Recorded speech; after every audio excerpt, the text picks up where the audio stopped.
ورنہ پھر اللہ کے نبی صلی اللہ علیہ وسلم کو کیا ضرورت تھی؟ اللہ کے نبی صلی اللہ علیہ وسلم تو بخشائے ہوئے ہیں اور ان سے کوئی گناہ نہیں ہوتا، پھر بھی اللہ کے نبی صلی اللہ علیہ وسلم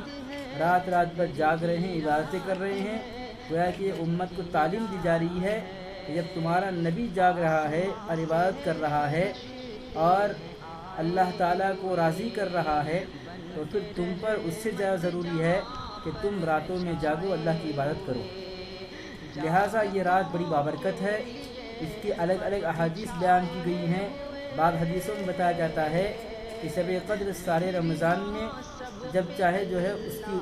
وہ وارد ہوتی ہے، اور اس سے مضبوط ترین روایت میں یہ بیان کیا گیا ہے کہ شب قدر رمضان کے دوسرے عشرے میں ہے، یعنی رمضان کی 11ویں رات سے لے کر رمضان کی 20 تاریخ تک، یعنی 20ویں رات تک۔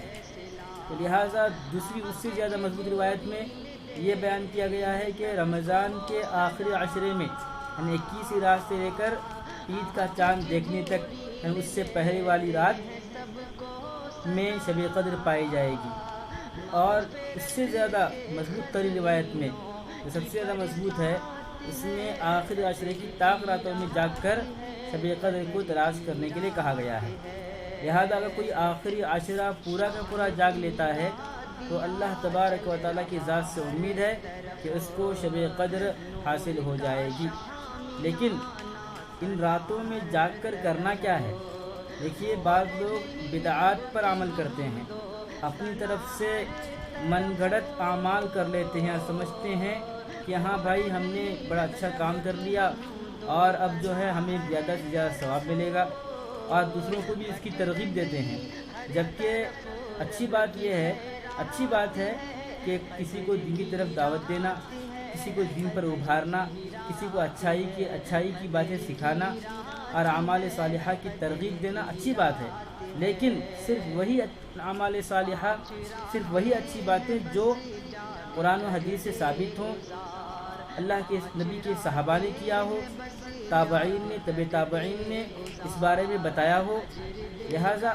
یہ چیزیں جو ہے ہم اس پر عمل کر سکتے ہیں، لیکن اپنی طرف سے من گڑت چیزیں چاہے کتنی اچھی کیوں نہ ہو، چاہے کتنی ہی نیکی کے والے کام کیوں نہ ہوں، لیکن اگر وہ من گڑت ہے اور اس کو دین کا نام دینے کی کوشش کی جا رہی ہے تو اس پر بہت بڑا گناہ ملے گا، ثواب کے بجائے الٹا گناہ ملے گا۔ لہذا بعض لوگ کیا کرتے ہیں کہ کہتے ہیں کہ شب قدر کی رات میں جو ہے 100 رکعت نماز پڑھنی چاہیے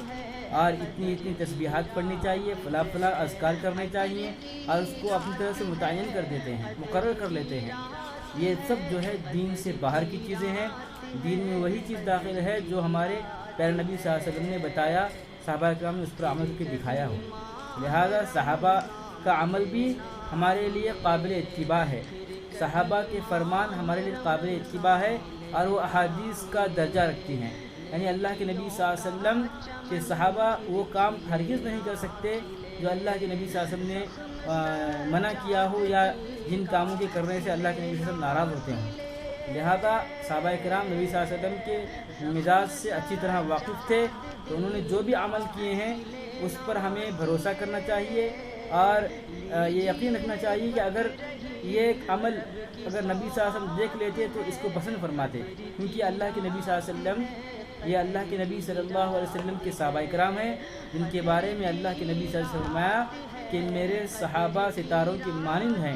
تم ان میں سے کسی کی بھی اتباع کر لو تو تم مجھے پالو گے۔ یعنی اللہ کے نبی صلی اللہ علیہ وسلم کے